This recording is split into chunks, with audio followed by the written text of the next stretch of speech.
Welcome back, everybody. It's week 14-15 show, semifinal round of the playoffs. Let me get to my page. So last week, Dan and Chris both won. Chris a little bit more convincing than Dan. Oh, by the way, it's just me, Dan, and Jack this week. Cole refuses to be on when he's in consolation bracket. But Chris, like I So said, every year. every year, so we'll lose him again. Chris won pretty convincingly after Cooper showed up, and Dan, as much as the season one, probably shouldn't have won with 82, but hey, he moved on. A win's a win, especially in the playoffs. So we're looking at the matchups coming up this week is Chris versus Alex, 3 versus 2, and Jack and Dan on 1 versus 5 are going to square off. And like I said, both Bernie's guys put up ugly games, and they're going to play for fifth place. In the consolation bracket, Brendan crushed Cole by 30 points, I believe. Had it not been for Chris over John, I believe that would have been the biggest blowout of the week. And Joe squeaked past Dempsey because Seattle refuses to throw the ball. So congrats to Joe for, I guess, a win. But sorry, Dems, that one hurts. But in the consolation matchup, we got the gruesome twosome. We're going to play Brendan. I'm going to be matched up with Joe, and then Cole will play Dempsey in the toilet bowl to see who's really who can lose as many games as possible. But actually, now that I think about it, so Brendan went 2-11, and with his win today, if he loses the next two games and Dempsey loses the next two games, they'll both have 14 losses on the year, which I think might be a record. So shout out to those two. Unfortunately, though, Brian only has one more game. Brian already lost though. So Brian currently has 13 losses, and Brendan's guaranteed two more games. Brendan has. Okay, got it. Right. Got it. That makes sense. So sorry about that, Sam. No worries, no issues. So let's get into the best things we saw all week. I'm going to go first. Like I said, Dan's has had one of the best defenses of the year. I think only a couple points behind Jack on average, and his defense holds out again. I can't believe Adam Thielen didn't get a touchdown at the end of that game. Dan said he was waiting with bated breath all Monday. So shout out to Seattle's defense getting Dan next round of the playoffs. Jack, what do you got? I'm going to go. Scott Tots was missing three of their best players, probably the three best players on his team, and really utilized that bye week. They don't say to rest your players normally in fantasy because it doesn't exist, but he did it. His players rested up, and we'll see if they get healthy. It really helped him last week. I mean, he still put up 90 points with a couple non-playing guys, so I think he'd have been okay if he found some scrubs. But yeah, bye week certainly helps. Dan, what do you got? So the best thing I saw this week was actually, it was just an act of sportsmanship with our league. It just goes to show that we really are one of the better fantasy leagues out there. I got a text message today from Brendan Buchanan this morning congratulating me on a victory. What a guy. That sounds like loser talk to me. He seemed upset with Adam Thielen. I won't get into the words because this is a clean podcast. Family podcast. He had some choice words for Adam Thielen. But he did. He congratulated me, and he said he told me to take it home, and I'm going to take those words, and I'm gonna use them to motivate myself to win in the coming weeks. So I'm thankful for Brendan for being such a great sport, such a great competitor. Really is special being able to play against a guy like him. I will say it's unfortunate that he did have a very good year for it to come down to a loss like that, where he probably should have won, but for sure, that stinks.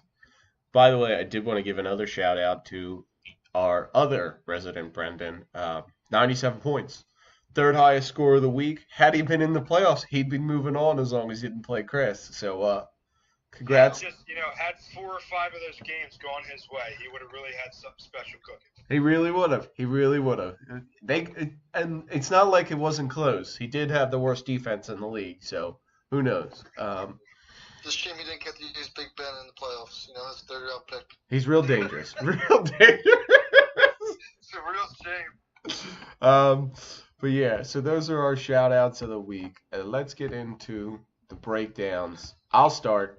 The obvious matchup with these two on is Jack versus Dan, 1 versus 5. Let's go through it. So we were discussing prior to the coming on here that there's one glaring hole in Jack's starting lineup, and it's Corey Davis, his wide receiver 2.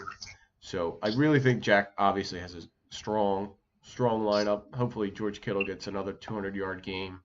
I don't know if it's actually possible, especially playing Seattle.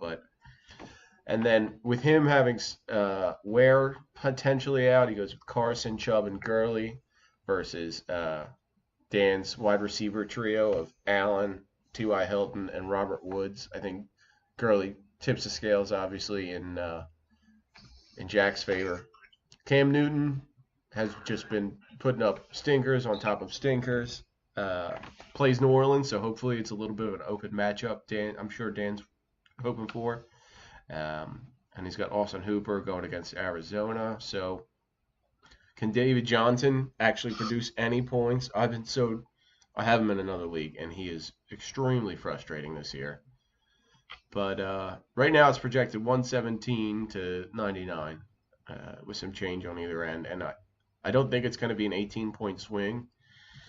But I think if David Johnson decides to show up against a bad Atlanta defense, Cam Newton wills his team to a victory, and some key injuries to Jack's team with Tyreek Hill and Stephen Ware, Aaron Jones playing Chicago. I think Jack holds on to this 110-109. Jack, what do you got? Well, if it's 110, I'm gonna be shooting myself all weekend. I didn't have good luck picking last weekend in the playoff bracket. Oh no! So I'm gonna stick with that philosophy, and I'm gonna take Dan in hopes that I have the same results. You're gonna mush him? What do you got score wise? 112 to 107. Oh, okay. Dan, you've been able to speak a lot of scores into existence this week or this year. What are you thinking? Also, Dan, you went 4-0 last week on picks. I really have done a good job of doing that with myself. I think it's going to be a very good matchup this week. I think my players that have underperformed will have better weeks than in the past. David Johnson, for instance, had 23 touches last week. 8 of them were catches for 12 yards. I mean, those are Nelson Aguilar stats right there. They really are. So I think they get him. I don't know how that happened. I was paying attention to that game because Buck also started the Garrett Blunt. Oh my God! A touchdown from Zach Zenner actually on the 1-yard line, so that was big for Pup and Suds. But yeah, it was. David Johnson, I think, has himself a big week this week against Atlanta because I think they're down again, and I think they give him probably another 8 catches, but more like 80 yards this week. You can hope. And I do think it's going to be close. However, you know what? I think Team Pup and Suds falls short this week. I do. I think it's going to be different, though. The worst defenses play bad.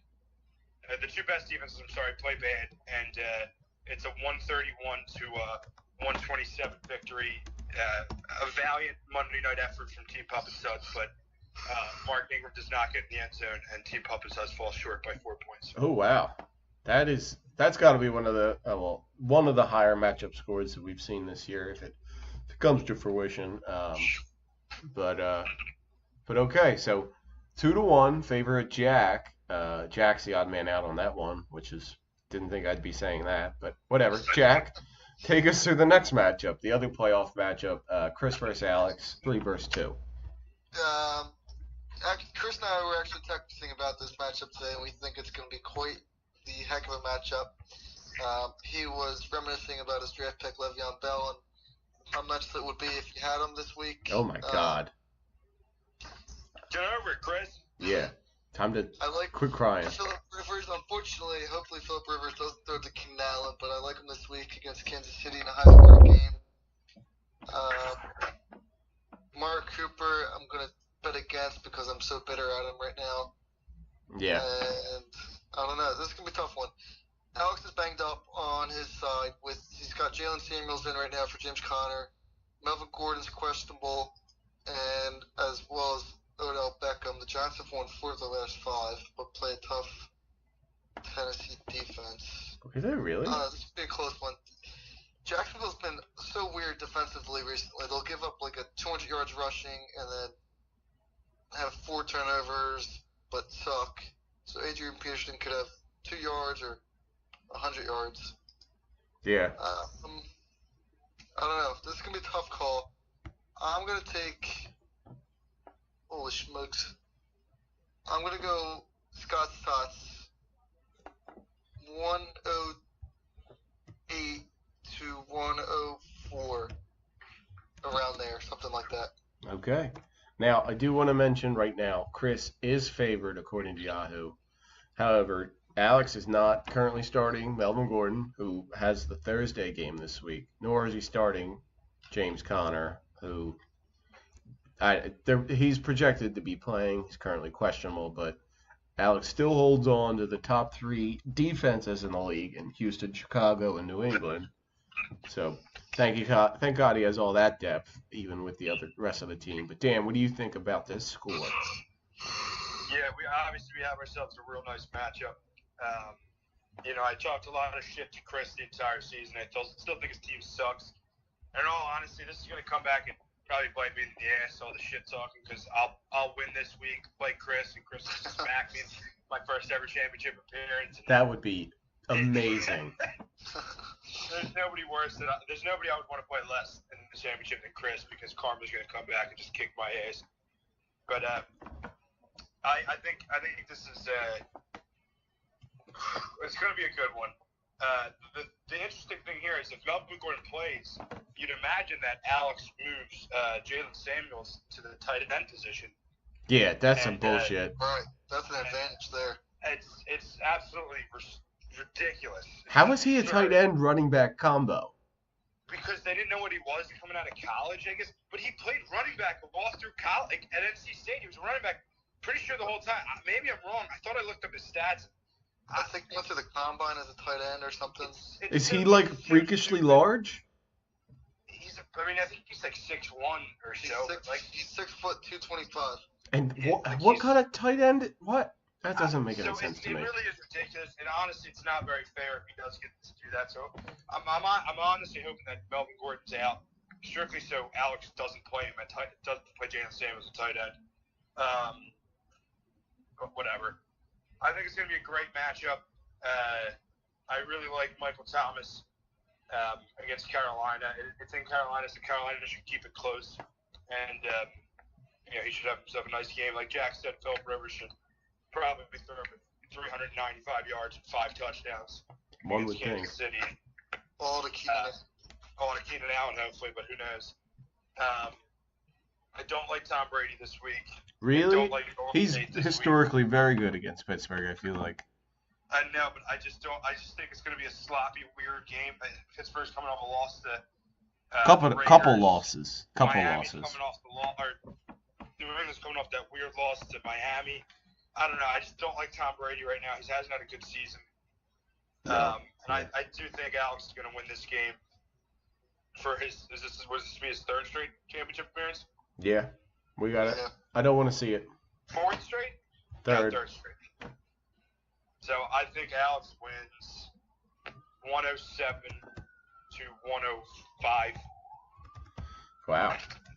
See, you guys thought the other game was going to be, or Dan thought the other game was going to be much more high scoring. I think this is going to be the shootout game.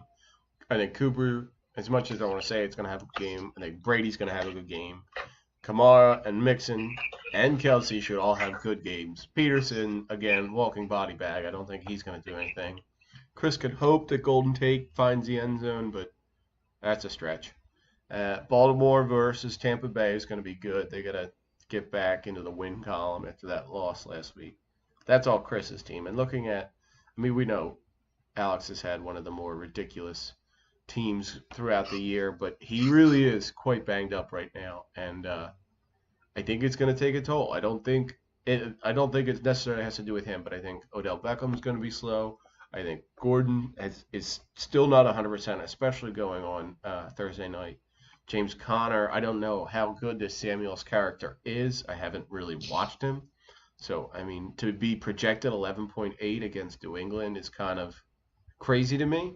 So, I do think it's going to be a shootout. I think it's going to be 126 to 122. Chris takes it. I can't see another Libertor championship. I have to will someone else into it. And I'm okay with Jack making it, but I just want Alex to stop talking about it. So that game, I'm the odd man out in that one. I took Chris, and you two both took Alex. But Dan, why don't you walk us through the 5-6 matchup? It's Buck John. What do you got there? Yeah, so we got ourselves a nice matchup here again. Obviously, not nearly as important, not a shot for the championship, but a lot of pride here in what looks like the two best Bernie's teams. Although last week Brendan had something to say about that. He made his claim. Yeah, so one of the reasons I did not want to play Buck was because I share a very similar team in another league with Rodgers, Evans, and Thielen. I was fortunate enough to win that league and to still beat Buck, but I'm going all in on the Brendan Buchanan train this week. Really? I think those three players not only go off, but I think Ebron gets a couple touchdowns in there. I think Tariq Cohen has himself a nice game. And honestly, John was fortunate to have Christian McCaffrey and Tevin Coleman this year. At the start of the year, Tevin Coleman has just disappeared in the past 4 or 5 weeks. Sure has. Maybe the Eagles give the ball to Josh Adams, but they probably won't because they're going to be losing. And I just think Brendan Buchanan just takes the stranglehold of the fifth-place game and just rips apart John Schmidt this week to the tune of 113 to 82. Fun fact, Tevin Coleman hasn't scored more than 8.5 in the last 3 weeks. So, I don't know. He had 27.6 in week 9. Since then, 6-3, 8-5, 8-3, 1. He might not have 27.6 since then. He does. You sure? I got 8, 8, 6. It's fractional. I think he just barely eclipses it. 16, 22. He has 27 before the fraction. Yeah, so I think he gets it. But very close, which is highly disappointing for John. But everyone else seems to like it. Right now, it's projected, Bucks winning 94-93, but Dick Picks got rid of both of their defenses for sloppy play. Currently only own 12 players. I'm curious to see if he picks up a defense. If not, I do think Buck, he'll feast this week and just be pissed at himself that he'll put up like 130, whereas last week he could barely muster 80. I think it will be 130 to, I'm going to give John a little bit more respect with 115. Jack, what do you think? Buck's team is, I'm benching Aaron Rodgers in their league, but I think Buck's team's due for a blow up, and they win big, 115 to 96. Okay. So that was a clean sweep. We all picked Buck in that one. Jack, why don't you take us through the next matchup? It's me versus Joe. Two quarterbacks with two good matchups. Jared Goff, I don't know if anybody watched him play last week, but he did not look comfortable out there. No, he did not. That is being kind. Nope. Not at all. But I think he's due to bounce back, obviously, against the Eagles. DeAndre Hopkins is hurt. He literally, every week I get 17. I have him in 2 leagues on Yahoo. And it's a double notification every time. And he goes between healthy and questionable 4 to 5 times a week. It's the most frustrating portion of owning Hopkins. Yeah, Derrick Henry. Look, Joe put Derrick Henry back in the He lost out on $10 last week by not playing him, but it's good to see him back in the lineup. I think, Alshon Jeffrey just the Eagles can't get the wide receivers the ball for some reason.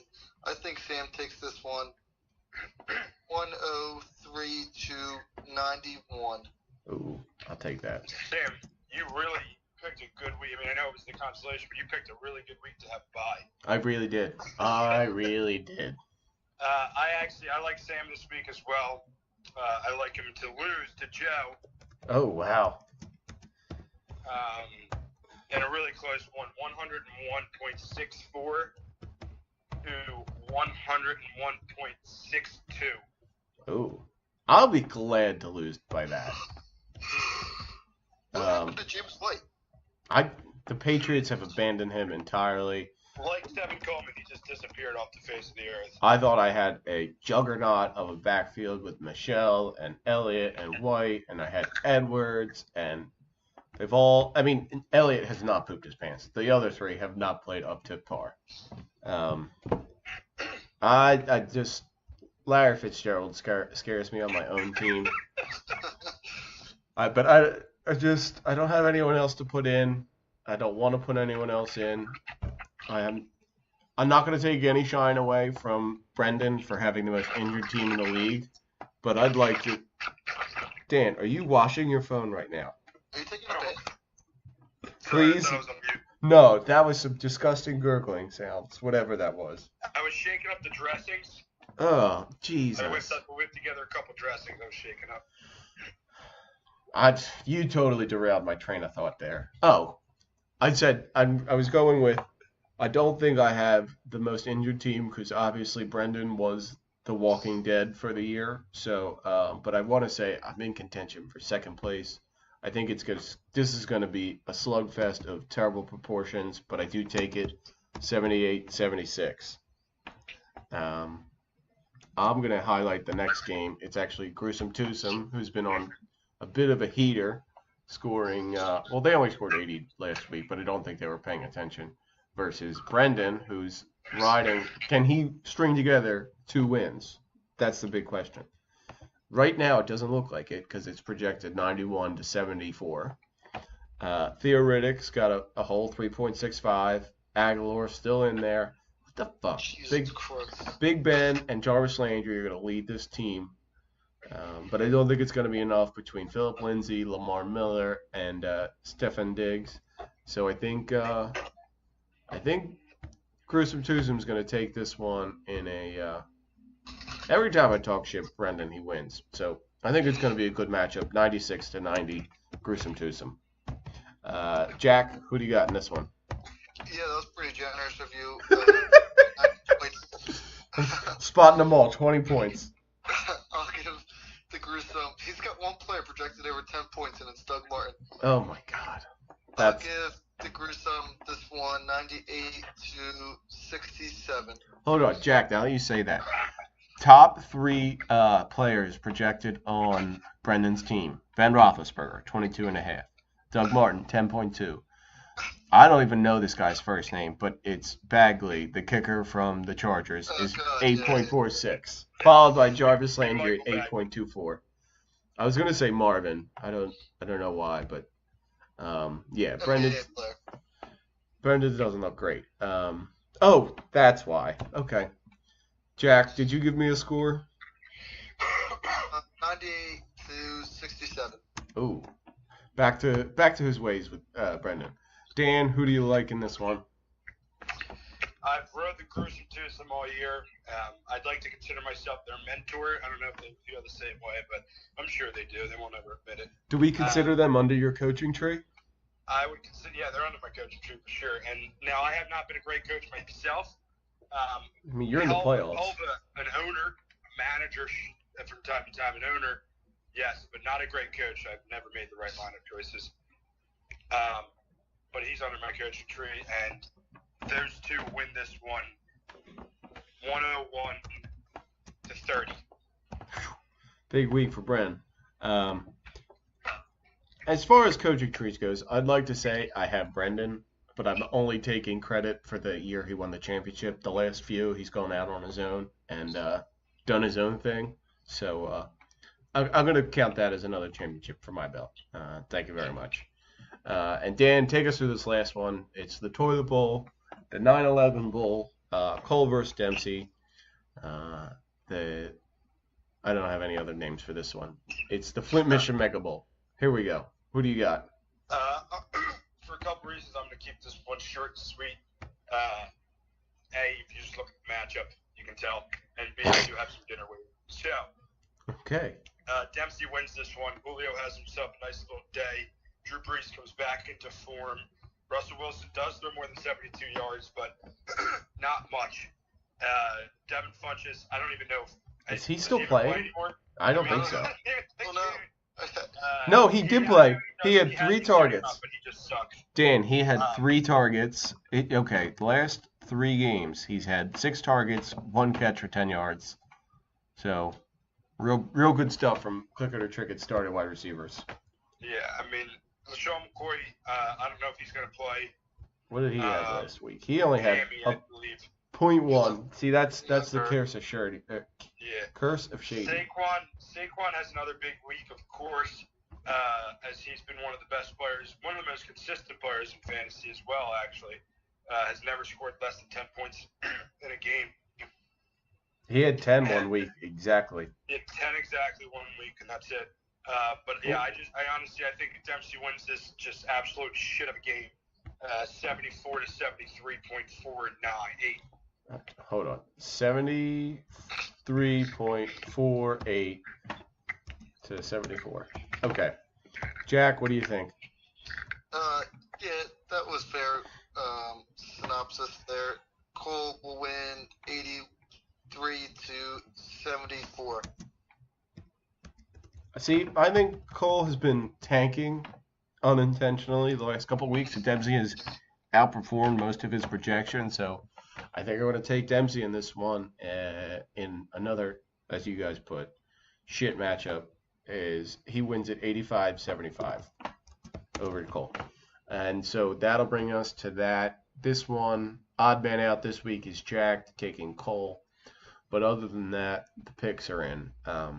As a review last week, Dan went 4-0 in the playoff picks. Jack went 1-3, and I went 2-2, bringing all our overall records to 34-24 for Dan.